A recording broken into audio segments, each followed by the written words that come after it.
What's up, guys? How y'all doing? The wait for the UH men's basketball season is officially over. It was an exhibition matchup played for charity to help those with the Maui fires. And unfortunately, UH got pummeled in their exhibition matchup. And you can see it right here, 92-58 by St. Mary's. And they're ranked number 23 in the country, so give them credit. But as you can see on this banner, right where it says here, I'm not worried at all. I'm telling you this right now. I just say, give them time and they will flourish into a competitive team in the Big West when the real season begins on December 30th against Cal State Fullerton at home. So, unfortunately this, and of course you will see some of my B-roll that I took on my phone. I got a media pass, a media credential that I had to pick up at the game. But anyway, let's get started.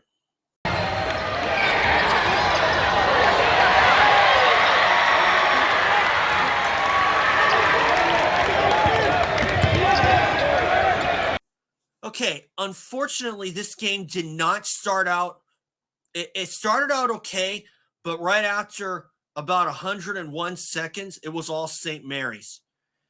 But the only guy that I could see on the stat sheet that really came to play for University of Hawaii was JoVon McClanahan. He had 16 in the loss. Now, why do I say I'm not worried? Because St. Mary's, they're ranked for a reason. And unfortunately, it took UH a long time to really establish a rhythm. And unfortunately, they did not get it. But you know what? This will help them moving forward. It can only go up from here. And of course, at the presser, I had asked Justin McCoy and JoVon McClanahan where they were individually, and they emphasized that, and McCoy emphasized that he has some things to work on, but in concise language, he told me not good enough where he was at. And obviously, a score like this will never happen again in the Stan Shara Center. They even said so too. But this is also what JoVon McClanahan had to say regarding his own individual performance. I'd say I feel pretty confident in my abilities, and I'm sure that Justin does and some other guys. But I mean, at the end of the day, like I said, it just comes down to making plays. That's the name of the game. You have to be able to go score the ball and defend. Like it's pretty much that simple. Okay, so what this turns out to be is, unfortunately, this was kind of an anomaly, so I don't really think that the team really got a fair shot at proving what they can do. But other than JoVon, the Harry Rouhliadeff showed he came to play. I even got his lone triple right here.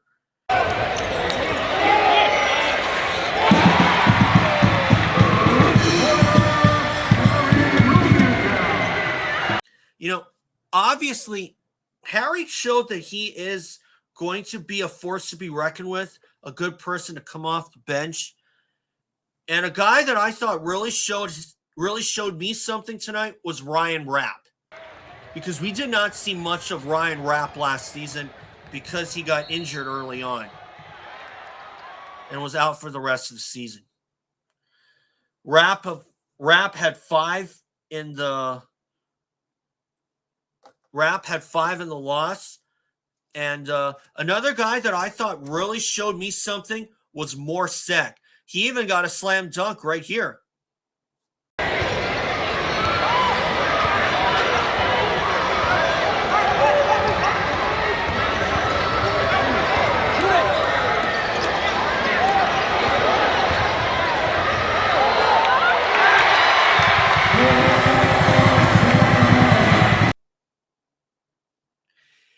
And I'll tell you this, if those slam dunks are any indication, Morsek is going to be a great successor when Bernardo da Silva leaves the University of Hawaii, because this is Bernardo's final season at the University of Hawaii.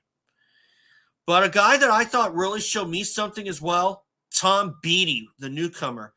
And you know what? I'm not gonna doubt that Beattie is going to show me a lot this season, because he averaged 15 points as a freshman, I think, in Australia, or as a high school student in Australia, or not Australia, but New Zealand. And like I said, I'm going to look for big things from him. I think he will be a good point guard, and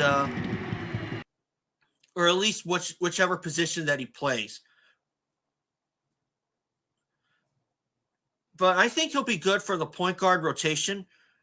Of course, he is a point guard in New Zealand, and of course, the one guy from New Zealand that most notably played for the University of Hawaii, Isaac Fotu, and he was at UH a full 10 years ago, but he only played for 2 seasons before some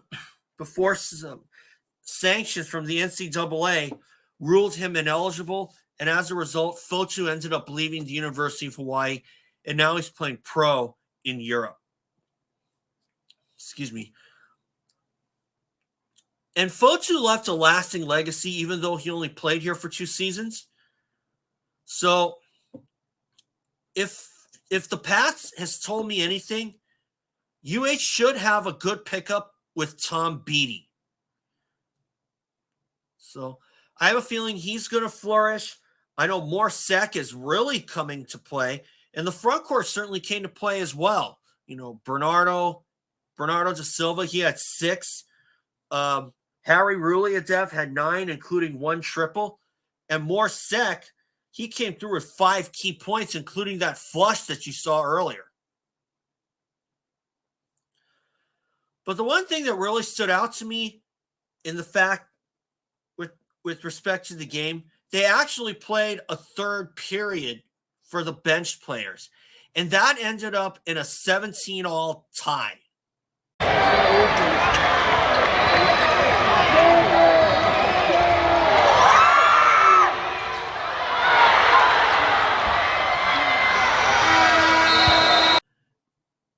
You know, UH, they got their starts down, but they need to work at being a little more better offensively.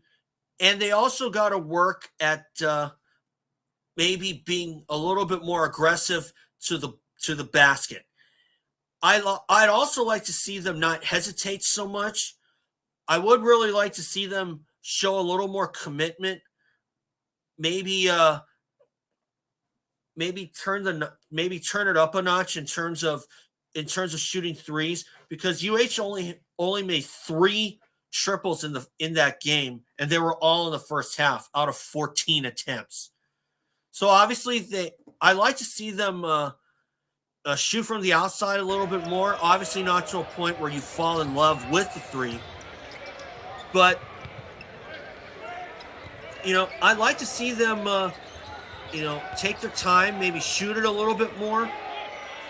But at the same time, but simultaneously, I would like to see them show some more aggression, because McClanahan said it best in the presser that I attended to. They did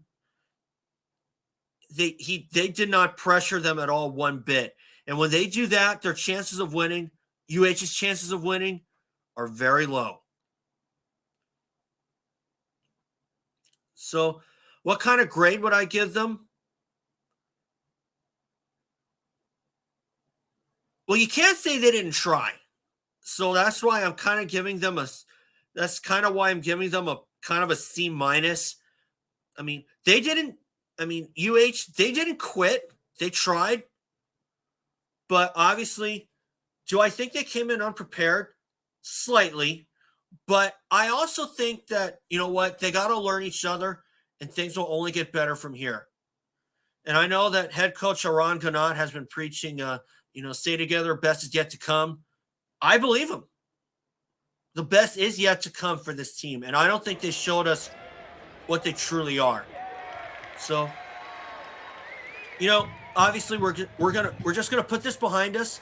It can only get better. So, the next time that UH plays will be against Division II UH Hilo, and that will be on November 14th. That's a Tuesday. And tip-off is at 7 p.m. So you will see some B-roll there. And I will end this video with some more of my B-roll that I took.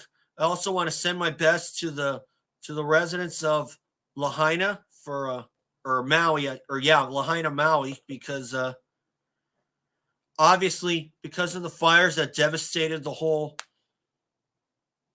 city. I want to send my best out to them. Unfortunately, this game did not go the way that I was hoping that it would. I did not expect it to be a blowout in favor of St. Mary's. But you know what? I'm not worried about that. That's an exhibition matchup, so that cushions the blow. But regardless, the real season begins December 30th because that's conference play. So if UH can turn some things around, turn a lot of things around, I think we'll be good for third place at least, and maybe even win the Big West. So we'll see what happens. And of course, as you can see right here, I am predicting that they will win against UH Hilo. And of course, with Juan Munoz still getting back to peak strength, I think it's going to be just a little bit of time before he really shows me what he's truly capable of. So anyway, guys, that's all for today. You will see some more of my B-roll as we end this video. But anyway, guys, just remember, subscribe. I will catch you all later. You will also see shorts, YouTube shorts, and you will also see these videos in full. So for now, enjoy some of my B-roll, and I will see you all when we do the recap of UH Manoa versus UH Hilo. So once again, guys, thank you for your support. Malama Pono. Remember, subscribe. I'll see you all soon. Malama Pono, folks.